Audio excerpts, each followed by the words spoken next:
Hey, everybody. Thanks for jumping on here with Kathy Carter, 23 years in the business of real estate, still alive, still kicking, still doing it.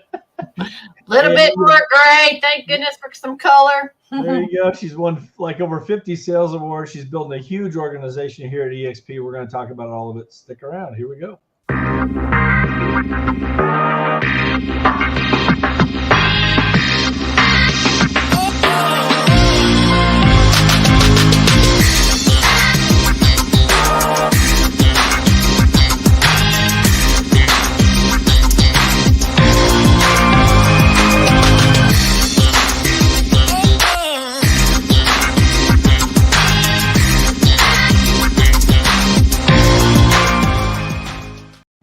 Kathy Carter. Back there in Nashville. In Nashville. We hear that in your voice. We're going to hear that in your voice. A little bit of Nashville for now. You probably don't even know this about me, but I was actually born in New York. Oh, were you? Yeah.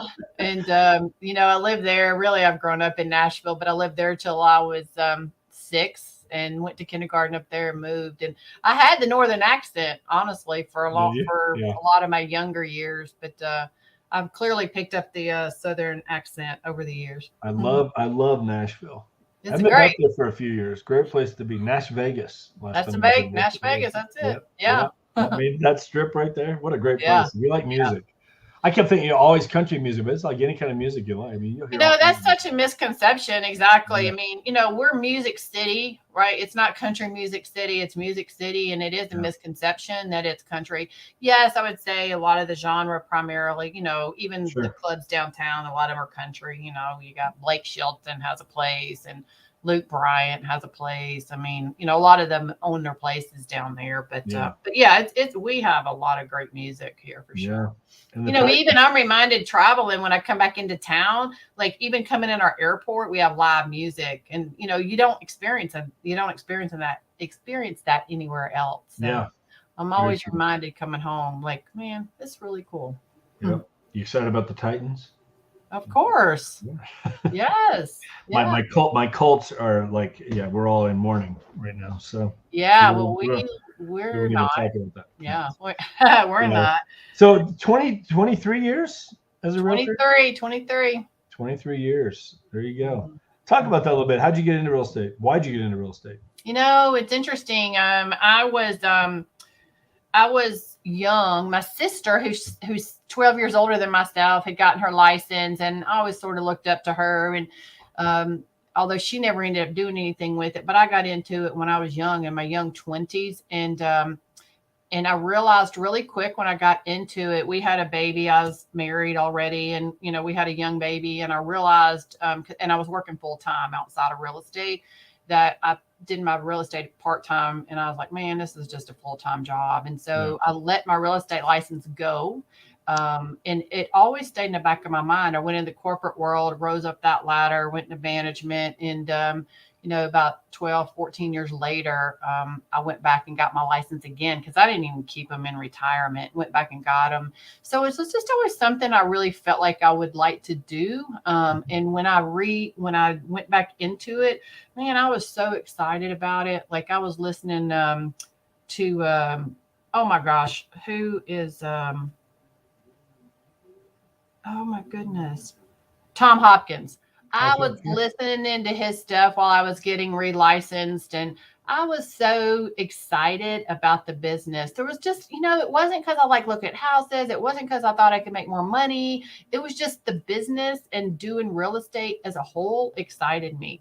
And I remember listening to one of his CDs, and he was talking about how, just different ideas and how he was delivering. He rented a flatbed, had pumpkins, and delivered it around his neighborhood. Mm-hmm. And on 4th of July, he put the flags out. And I remember calling my brother, who was 16 years older than me. I was the baby of the three of us, obviously. And he's a CPA. He was a CPA, but, very conservative. And I was like, oh my gosh, I'm going to be doing pumpkins. I'm going to be doing flags. He was like, okay. Anyway, it was like, I was so excited about it all. But yeah, so jumped Well, into you got off to a it. great Great. start, right? I Mm-hmm. mean, you were you were rookie of the banker, rookie of the year at Yep. Coldwell Banker, right? Mm-hmm. Yep. So how many do you remember how many deals you did your first I year? probably did. I don't remember exactly, but I probably did 25 that Wow, year. that's You know, huge for your yeah. first year. Mm-hmm. Yeah. What do you think got you off to such a great start? I mean, there's going to be agents watching this that are brand new in the business and trying to figure all that out. Like what was it that got you to that point? I think it was a lot of it is because I was excited about it, like I said, and I think that's number one. A lot of agents, I don't know, I think they, and I blame HGTV on this. They just think, oh, I show 3 houses, drive around a fat car, make a lot of money. It's like, oh my Isn't that goodness, how it works? our business. I know, isn't that the truth? But we know, like you've been in it a long time too. That's not how it works at all. And so I think if you don't have a real passion and a real desire to go do the business and what it takes, and that's another thing, a lot of people, and I quite honestly didn't either. Like I didn't realize I was starting a business, but I had enough passion about it that fueled, my energy, that fueled everything. We'd be out to eat back in the day. They had the Holmes books, right? That dates me really a lot. Had the Holmes book. We'd be out to eat and I'd see somebody with the Holmes book, eating. And I'd tell my husband, I'm like, I'm going to talk to those people, before we leave. And he was like, do not talk to them. They're out here trying to enjoy their dinner. And I was like, no, I'm talking to them. I was like, I'm not pulling a chair up. I'm just going to talk to them, And so everyone I knew, like everyone I didn't know, like I was talking real estate to anybody and everybody. If I heard the word real estate or buying or selling, like I'm talking to them. Mm-hmm. And so I think that was a lot, number one. And then the second thing I think that helped attribute to that is I was a sponge for knowledge. Every training I could go to, I was at if I wasn't out with clients. And so I was a sponge and I really, really, gleaned from a lot of different trainers and a lot of different classes and everything. I mean, I've got every designation known to man, I think, in real estate.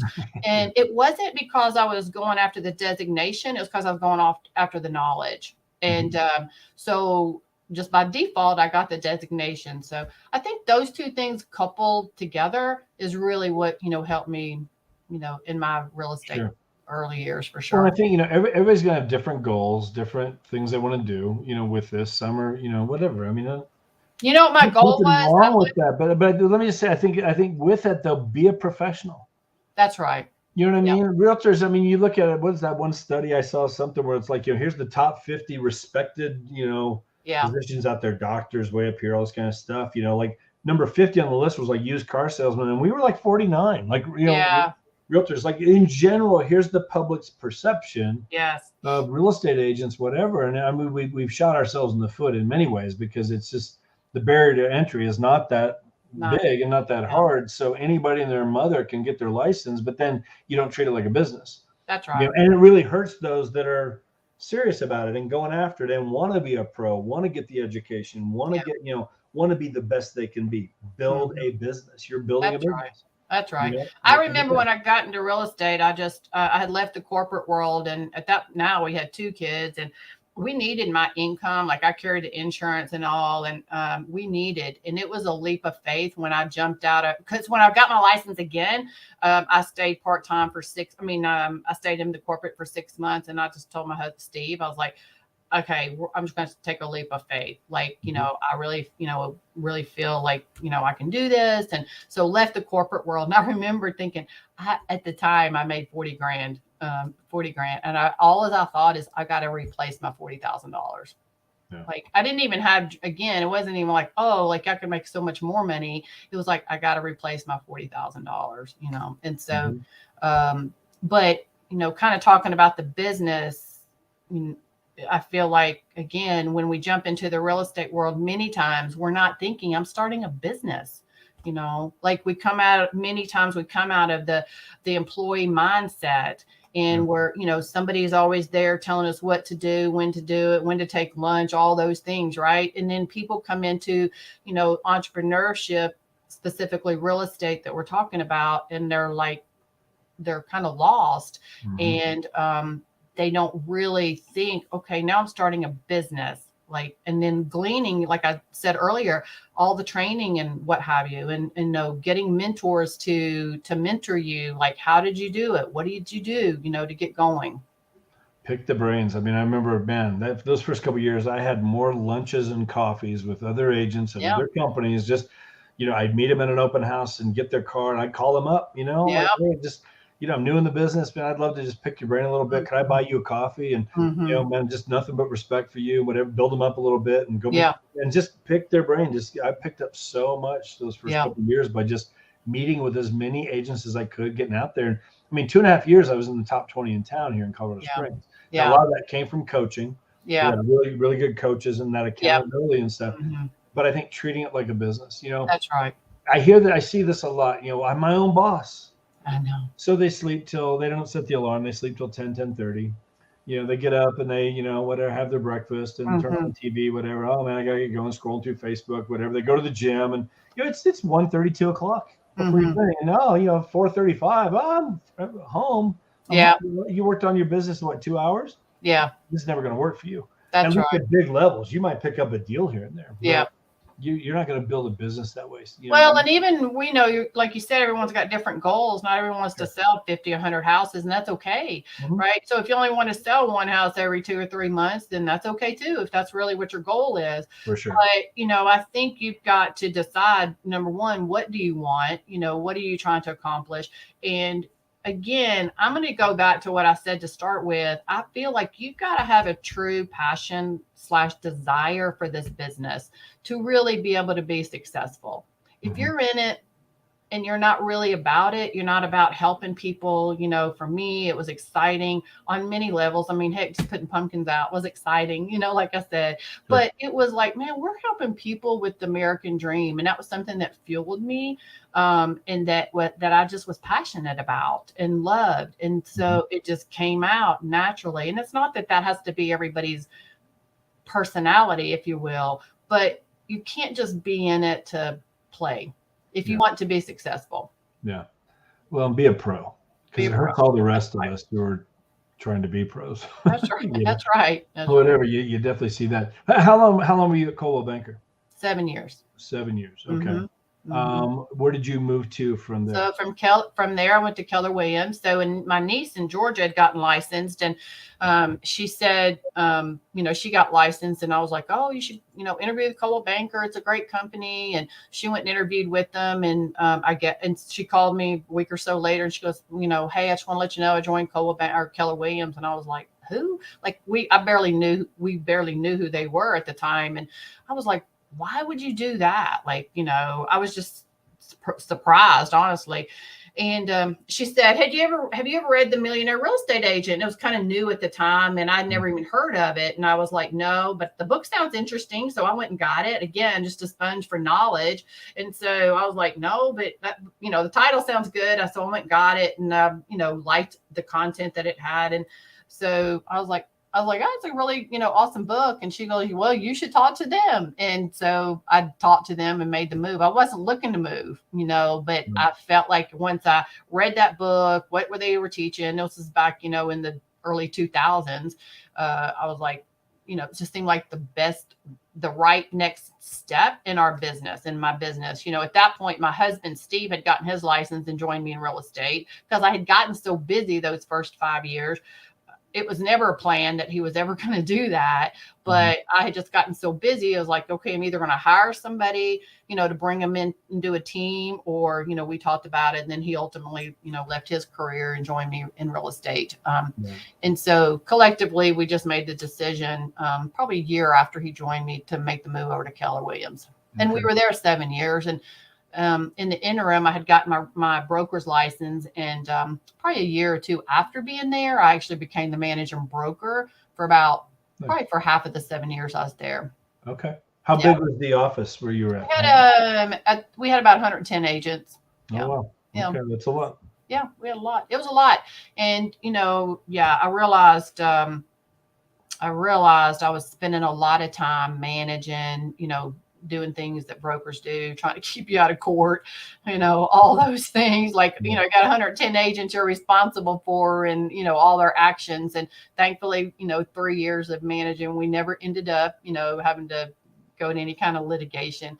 But I spent a lot of my time really just dealing with issues. And then come, 2008 and 9, the market started shifting, and I was like, I can't do both. I need to focus on our business, because as a broker, like, you didn't get paid diddly squat, right? Like, you still had to be selling. And so anyway, I just stepped out of that role. Did you ever have a team? Did you ever build like a traditional team? Steve, and then we had an assistant. After he came on the next year, we ended up hiring an assistant anyway, right? But we didn't have buyer agents, seller. We didn't have buyer or listing agents. Right. Okay. What's thinking back through? I mean, 23 years, and I know there's lots of things you could share here. But what would you say? Man, here's been my biggest challenge as far as real estate. Like any pain points along the way. Mm-hmm. I think we all have a couple of things. I would say probably the biggest pain point, the first biggest pain point, I would say. Well, there's a couple. First of all, I'm not structuring it and running it like a business. We already talked about that, right? And so when you really, I feel like, as agents and as I mentor agents, it's like, I try to help them establish their as they're jumping into the real estate world, or even they're maybe already in, it's like, you got to run it like a business. So we talk about that, but fast forward to the 2008 and 9, we were talking about Steve and I are full-time in real estate. The market starts tanking. That was not a fun time. And, I feel like we're pretty conservative. And so thankfully we made it through without having, to file bankruptcy or without having to short sale. But we sold the house we lived in. We sold one of our rentals that we had. And so we had a moving truck at the time, for our clients. We sold that. Like, we were selling everything just to stay afloat. And so that was a stressful time for everyone that was in the business back then. Yeah. And so that was a struggle. And what I realized through that is, yes, we had a couple of rental properties, but we were number one, just trading time for money all the time. And number two, we had no backup plan. We had no, really additional income streams. We were both in it full time. And so it really made us kind of look at the big picture and evaluate there. So that was a stressful time, and that lasted for a couple of 2 or 3 years. Yeah, it took a while to get through all that. Yeah. So how long have you been at EXP? So we moved in May of 17. So it'll be 5 years here in 4 or 5 months. Yeah. Okay. Let me ask you this. So how has EXP helped to solve some of those pain points? Yeah. Well, that was one of the things when I saw EXP that I thought about, going what we went through. And I was like, wow, we get paid 3 different ways here, doing pretty much the same thing we're already doing. And so that was the one thing that caught my attention. And so when we made the move, being a publicly traded company like we are, and I'm like, we can earn stock for, in multiple different ways. And of course, none of us have crystal balls, but I like that, because nowhere had I been before that ever gave me any shares of stock, right? Or gave us any shares of stock. So, what I would say and how EXP has helped that, back in December of 2020, we're looking at our portfolio of stock that we've accumulated, and we made the decision to sell a handful of them and pay off one of our rental houses. And, so now, I mean, we quite honestly could sell a few more and pay another rental house off, but our interest rate's so low, it's almost like free money. It doesn't make sense to do that. Yeah. And, but that is like, now that house completely cash flows. And that was never a plan that, or even quite honestly, when I joined EXP, that I thought we were going to be able to do that. But because, again, it gives you the, multiple ways to earn some money to, like stock and cash it out. I changed the banner down here at the bottom of the screen, because when you start talking about that, get paid multiple ways for doing exactly what you're doing right now in your real estate business. That's right. That's the truth of it, Yeah, so that's right. Yeah. We're gonna do it anyway. Like, it just makes more sense. Like, why not make more money while you're doing it? Absolutely. Yeah. Seriously. Yeah, absolutely. So that's huge, though, to be able to pay off a rental property. You sold some stock to do that. Yep. You know, there's all kinds of stuff out there, misinformation about the stock. Well, you can't do this with your stock, and what? Yeah. No, it's not true. Yeah. You know, and the other thing for me when I saw it is kind of talking about this whole business and building a business. It's like it really teaches you, number one, EXP teaches you to build a business under the umbrella, right? Of EXP. So, many people have asked me, because I'm a broker, why don't you just go do your own thing? And we looked at it. We actually almost bought a Remax franchise, probably 2014, 15, maybe it was. We looked at buying a Remax franchise, and we decided not to do that. And thankfully we, didn't make that decision. But again, fast forward, it's like, when I saw EXP, it's like, wow, they really are establishing agents to set themselves up to run a full business, without all the liability, the headaches, and everything else that go along with running your own business, right? Because what's the progression for realtors? Like, how do you ever leverage yourself? How do we ever never, not always trade time for money? When you're selling at a high level, like you're running 24/7, right? And so we worked, my husband, Steve and I, we worked a lot of hours. We were raising our boys. We worked a lot of hours. I mean, I remember one night at dinner, my son, like I always had my phone with me, and like we're out to dinner one night, my phone's ringing, I'm answering the phone, and they're like, why do you always have your phone with you at dinner? Yeah. Like, why can't you just turn it off?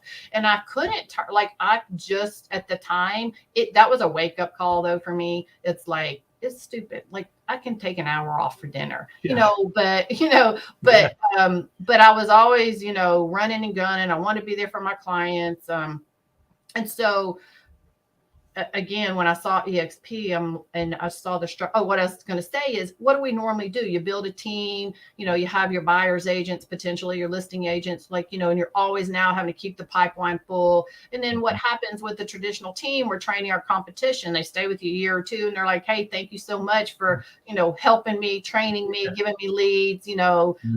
I don't need you anymore. I'm moving on. And that, quite honestly, is why I never built a traditional team, because I'm like, why am I going to train my competition? Because they're not going to stay with me forever. They only need you while they need you. And so, and then the other way is, which is where Steve and I was to open our own company. It's like, let's go open our own company. Well, then you start looking at all the overhead, the liability, the expenses, blah, blah, blah. I was like, okay, I don't know that I really want to go this route either. And so at the time we decided not to. And then it was probably just about a year and a half later that we saw the EXP model. And I was like, wow, this takes it all and allows us to do everything that we wanted to do, as realtors, under this umbrella, without all that risk and liability. Yeah. So now you've been here almost 5 years, you've built, I mean, I like to call it, I've heard it said, I like to call it this, a modern team. Mm-hmm. It's not the traditional team, right? Yes. You've got a modern team or an organization, whatever we can call it, with EXP. How big is it right now? As of about 2 days ago, I haven't looked in the last 2 days, but because it's growing every day at this point, probably. It does, yeah. 1,506 agents. Wow. 1,506 agents now that you are able to override their closings. Mm-hmm. That's a big team. That's a big team. That's a big brokerage. That's a huge brokerage. Underneath the umbrella of the brokerage of EXP, and you're not liable for it at all. Thankful. You don't. It is the modern team, like you said. You don't have to feed them leads. You don't have to train them. You don't have to do all this stuff, but you're overriding them. Whatever. Can I ask you, like how far does it range? It's not just in Nashville. No, I mean, we've got agents in. I think we're at 41 states and 4 countries. Right. And so, we've got agents spread across, really most of the United States at this point. And like you said, it is the modern team. So I'm not responsible for training. Now I want to support any and all of them, and I do, several, to be honest with you, a lot I don't even know. Right. And so the way that, that it's evolved, but people will call, agents will call, and, I will help support them. But EXP has the whole infrastructure set up for me. So I can direct them to, our 50 hours of live training a week, and really kind of highlight some of the classes, based on where they are in their business, what I think are the best ones, that they may want to participate in. And so I can just direct them. And, we've got state brokers in every state, like in Tennessee alone, we have 3 brokers, right? And so I'm not responsible even from the broker side of having to be liable for them. Right. Can you share about, because and again, you and I have known each other for a while. Can you share about what happened? Was it a year ago, 2 years ago with Steve, health-wise, and how this played into that? Yeah. That was another pain point, actually. So in July of 2020, my husband ended up having quadruple bypass. That was really unexpected. He had gone in, he had actually had a stent about 8 years ago, and every year he had a follow-up stress test. You know what? I want to, for people who are listening to this, like, I've become an advocate for this. So I want people to hear this. This has nothing to do with real estate. So he goes in for a standard stress test every year. It was always fine. And the year in 2019, his cardiologist says, next year we're going to do a nuclear stress test. So they did a nuclear stress test, and he wasn't home for 2 hours. They called and said, hey, some things, showed, we want you to come back in, and we're going to do an arteriogram. So that was on a Friday, went in Wednesday. They did our arteriogram. They're like, bring an overnight bag, because if we have to stent anything again, I have to spend the night. Well, they take him back 15 minutes in. They called me on the phone and were like, basically needs a bypass surgery. And I'm completely floored. Like, that was not even a thought in my brain. Sure. And so that following Thursday, he had the bypass surgery. But what I want people to hear is, when we had 2 months later, after we're going for a follow-up checkup, I talked to the cardiologist, and I was like, you've done a stress test every year. Like, this didn't just clearly just show up, that he's got 4 blockages and needs, a bypass. And he said, the standard stress test, he said, only shows about 50%, or is only about 50% accurate. And I'm like, whoa, well, that's good information to know. So anyway, I guess what I want. What do you want to stress to people with that? I mean, you wanted to emphasize something just for people to hear. That's what I want. Yeah, what I want people to hear is go get checked up. And if you have heart disease in your past, I mean, even myself, like, which I haven't done this yet, but I'm like, I need to just, like, can you just volunteer to have a nuclear stress test? Because my dad did die in his 50s of a heart attack. And but anyway, so and catching things early, I had the prostate cancer. I've talked about that on here before, but I had that I think it'd be 6 years this February. Yeah. Just went in for an annual checkup, whatever. Yeah. Hey, these numbers don't look right. Let's send you to a specialist. Next thing you know, it's like, oh, wow, okay. Yeah. But we caught it early, so whatever. I mean, it was just, we got through it. And thank the Lord. Yeah. But EXP helped with that. So share your story with that. So what happened? Yes, it allowed, and Steve and I have talked about this especially, right after, while he's recovering at home and all that. What he and I talked about so much is because the blessing of EXP, and now we've been a part of it at that point, about 3.5 years, built this modern team, or started building this modern team. What I did not worry about one time through that, probably 2 months at least, is what was going on in my pipeline. Because as realtors, we're always, trading time for money, like I said, and, I might close, 2 or 3, 4 deals this month, but then it's like, what do I got next month? It's like, we're keeping our pipeline full all the time. Yeah. And I was not worried about keeping my pipeline full, right? It was like, okay, coming out of this after 60 days or so, after he, fully recovered and what have you, it's like, okay, we're probably going to have a couple of slim months on closings because I wasn't keeping my pipeline full. But, because of the EXP model and the structure of that and what we had done prior, we had more than enough money coming in that was more than our bills, which is why we didn't have to worry about the financial side of things.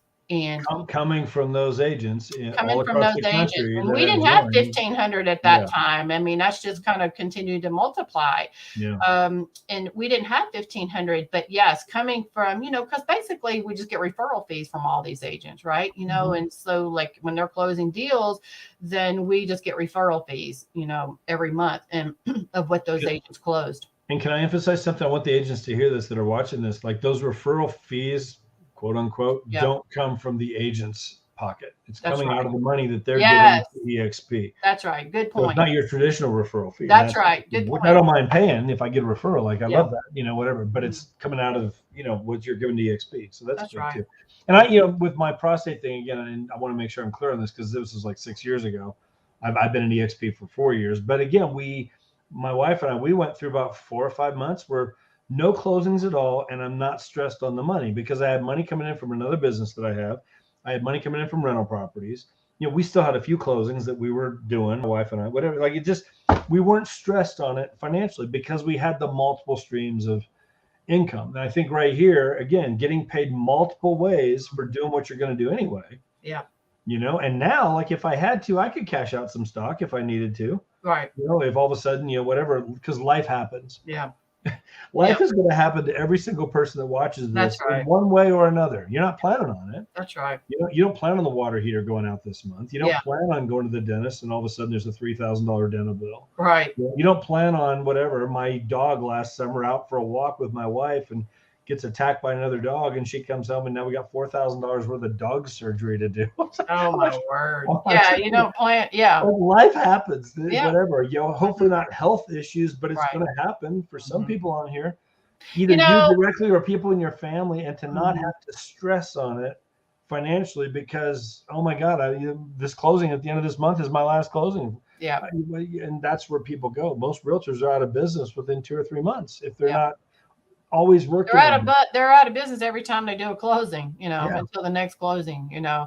And every year, every January, what do? We got to roll back, you know, we start over, right? You know, it's like, okay, what are my goals this year? And, you know, it's like the only way I'm going to make more money is either to up my price point or sell more real estate. And then what does that mean? It's like, okay, now I got to work even more hours if I want to up my money, you know, my money coming in. And so, you know, it's just this crazy cycle that we live on in the real estate world. And, you know, EXP has helped stabilize that in so many ways. And quite honestly, because I'd been in the business, when I saw the model and the platform, I told Steve, I was like, this is a way that we can help agents get off that hamster wheel all the time. Like you know, it's almost like a moral obligation at this point for me to let people, you know, see the EXP platform, you know, whether they decide to do anything or not, it's okay. Like, you know, it doesn't matter to me, but I feel like this obligation, because like you said, life happens. We've all dealt with life, you know, in different ways that come unexpectedly,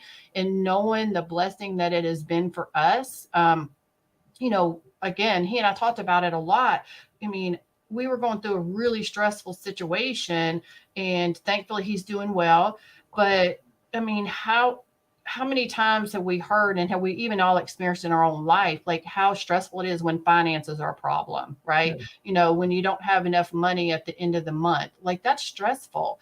And so we talked so many times about how grateful we were that we didn't have that stress on our back, along with the health stress that we were dealing with, you know? Right. So it really, for me, has that even fueled my fire more. Like, Kathy, like, you know, you've got to let people know there's better ways in this business. Yeah, exactly. Well, and you know, a couple of minutes ago, I got all fired up and passionate about it, but that's where I'm at with it. I want to scream from the rooftops, like, just look at this, like, just come look. Yeah. Because you don't know what you don't know. That's like you need to at least see it for yourself and evaluate it for yourself. And, you know, put your numbers that you did last year into this model. And what does that look like? How much more money would you have made if you'd have been here? Because that's paid multiple ways. Yeah. Yeah, totally. I mean, everybody. And so anyway, I'm passionate about sharing it because I know what it can do. I used to dread January. You mentioned that. Like, oh, yeah, we just did 180 deals, my team and I. We got, you know, I've got awards up here on my shelf that I won, but one is it, you know, Keller Williams, because we were the top this and that and whatever and all this stuff. But where am I at January 1st? Right back at zero. Back at zero. Yeah. Oh, I hated it. Yeah. I mean, I got burnt out on it. I loved it, but I got at the same time I was like, oh my gosh, like this is making me crazy. Yeah. And so I saw this 4 years ago, had no intention of making a move. Yeah. Sean called me up. Hey, would you take a look at this? I know Sean. Sure, I'll take a look. I'm not moving. I told him, I'm like, if you're trying to sell me on another company, like been there, done We're that, happy. whatever. Yeah, totally. I'm at 100% company. I've been here for 7 years. I don't need all the bells and whistles going on with all these other companies. Like I don't need it. I got my team and we're doing great. And then I looked at this and a week later I made a move because it made too much sense. I'm like, whatever. And so I'll call agents and not interested. Nope, I'll never look. I'm like, you're like, what's wrong with you?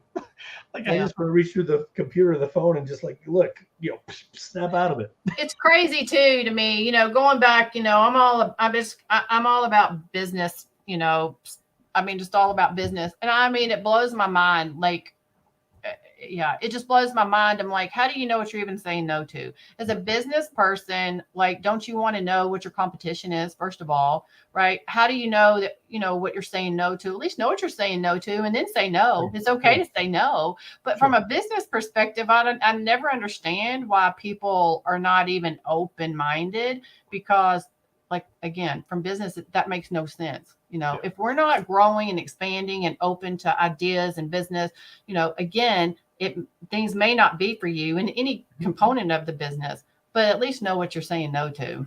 Right. It doesn't hurt to look. That's right. It's free to look, and again, I never push this. I don't want to push this on anybody. Like, just look at it. If it intrigues you, we'll dive in deeper. If it intrigues you, we'll stay in touch on it. 3 years from now, whatever, life happens to you and now you want to know more, and that's fine. Like, it's just, I'm not here to push anybody. That's right. But just look, and then you evaluate it for yourself. And it might not be for you. I don't think it's going to be for everybody. No, of course not. But man, I don't know. It got me. See, when you say that, Jeff, I'm like, no, it's for everybody. No, I deep down, I think that. I believe that. We think that, but maybe they don't. But yeah, at the end of the day, like you said, it's just they have to make the better decision. way. It's a better model. You're going to make more money. You're going to grow your business.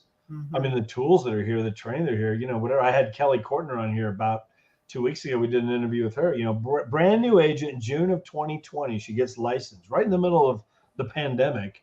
She did 53 deals her first year in real estate. Love it. And she's on the rooftop screaming EXP, the training, the collaboration, the teamwork, the leads, all the stuff that she got. And now she's got her stock, and her stock is up to whatever, 70, 80,000, whatever it is. And it cost her 16, in terms of the cap. It's just like, it just makes so much sense when you start diving into this and looking at it. But so I'll say, it might not be for everybody, but deep down, I think it is. That's right.